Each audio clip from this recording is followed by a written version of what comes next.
ان کی سیرت کا مطالعہ کیا کریں گے اور ان کی زندگی کے مطابق ہم اپنی زندگی کا جائزہ لیا کریں گے کہ آیا ہم اپنی زندگی کو کیسے گزار رہے ہیں اور ہم اپنی زندگی کو کیسے گزارنے ہیں۔ تو ہم دیکھتے ہیں آج حضرت خدیجہ رضی اللہ تعالیٰ عنہ کے بارے میں پڑھیں گے کہ حضرت خدیجہ رضی اللہ تعالیٰ عنہ نے اپنی زندگی کیسے گزاری اور ہمیں ان کے نقش قدم پہ چلتے ہوئے اپنی زندگی کو کیسے گزارنا ہے۔ حضرت خدیجہ رضی اللہ تعالیٰ عنہما کی وفات 11 رمضان المبارک 10 نبی میں ہوئی اور اس وقت عمر مبارک 65 برس کی تھی، یعنی 65 برس کی عمر میں آپ رضی اللہ تعالیٰ عنہما اس دنیا سے رخصت فرما گئی تھیں۔ تو جائزہ لینا ہے ہم نے یہاں پہ کہ ہماری عمر کتنی ہو گئی ہے اور ہم نے اس عمر تک آخرت کے لیے کیا تیاری کی ہے، اور اگر اس عمر سے کم عمر ہے تو ہمیں اس چیز کا جائزہ لینا ہے کہ آیا ہم نے آج تک اسلام اور شریعت کے مطابق زندگی کو کیسے گزارا ہے۔ اب دیکھ لیتے ہیں ان کا مختصر سا جائزہ زندگی کا۔ نمبر 1، عورتوں میں سب سے پہلے اسلام قبول کیا۔ نمبر 2، آپ صلی اللہ علیہ وسلم نے حضرت خدیجہ کے لیے فرمایا، میں جب کفار سے کوئی بات سنتا تھا اور وہ مجھے ناگوار معلوم ہوتی تھی تو میں خدیجہ رضی اللہ تعالیٰ عنہما سے کہتا، وہ اس طرح میری ڈھارس بندھاتی تھیں کہ میرے دل کو تسکین ہو جاتی تھی، اور کوئی رنج ایسا نہ تھا جو خدیجہ رضی اللہ تعالیٰ عنہ کی باتوں سے آسان اور ہلکا نہ ہو جاتا تھا۔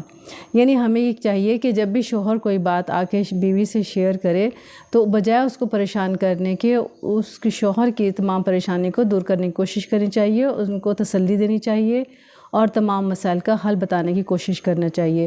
یہ نہ ہو کہ شوہر کوئی پریشانی شیئر کرے تو بیوی اس پریشانی میں مزید اضافہ کر دے۔ تو ہم نے یہاں پہ یہ بات سیکھنی ہے کہ ہمیں اپنے شوہر کو تسلی دینی ہے، نہ کہ ان کو پریشان کرنا ہے۔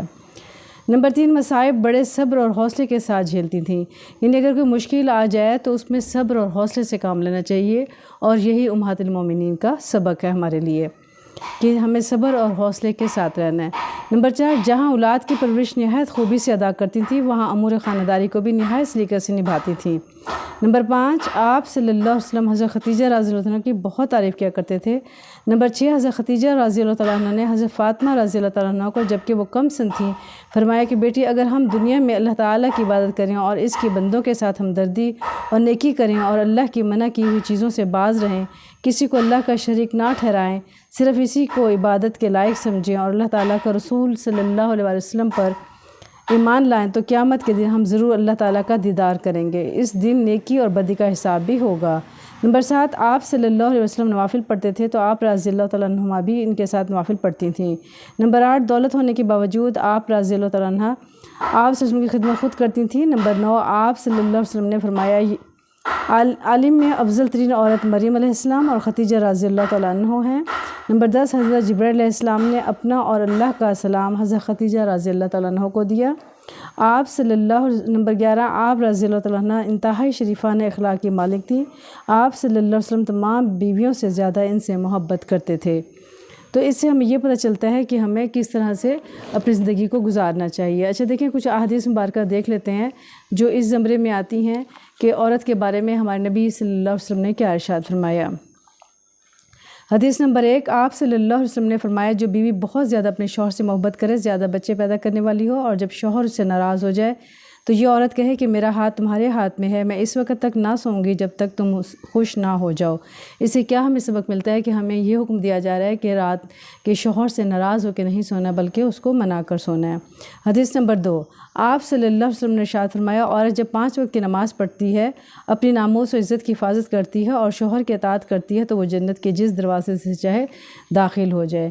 دیکھیں جنت میں جانا ہمارے لیے کتنا آسان ہے کہ ہم 5 وقت نماز پڑھیں اور عزت و ناموس کی حفاظت کریں اور شوہر کی اطاعت کریں تو یقیناً جنت کی حقدار ہوں گے۔ حدیث نمبر 3 ہے، آپ صلی اللہ علیہ وسلم سے پوچھا گیا کون سی عورت بہتر ہے؟ آپ صلی اللہ علیہ وسلم نے ارشاد فرمایا وہ عورت کے شوہر سے دیکھے تو وہ اسے خوش کر دے، جب کوئی کام کہے تو اس کی اطاعت کرے اور اپنی عزت کی حفاظت کرے اور اس کی مرضی کے خلاف مال خرچ نہ کرے۔ حدیث نمبر 4، آپ صلی اللہ علیہ وسلم نے ارشاد فرمایا عورتوں کی جماعت یاد رکھو جو تم میں سے نیک ہیں وہ نیک لوگ یعنی مردوں سے پہلے جنت میں داخل ہوں گے، پھر ان کو غسل دے کر خوشبو لگا کر شوہروں کے حوالے کر دیا جائے گا، سرخ اور زرد رنگ کے سواریوں پر ان کے ساتھ بچے ہوں گے جیسے بکھرے ہوئے موتی۔ تو ان تمام باتوں سے ہمیں کیا سبق ملتا ہے کہ ہمیں اپنے گھر کی 4 دیواری میں رہتے ہوئے عبادت کرتے ہوئے شوہر کی اطاعت گزاری کرتے ہوئے اپنی زندگی کو گزارنا چاہیے۔ اللہ تعالی ہمیں علم کے ساتھ عمل کرنے کی توفیق اور سعادت نصیب فرمائے، پکا سچا مسلمان بنائے، آمین یا رب العالمین۔ السلام علیکم ورحمۃ اللہ وبرکاتہ۔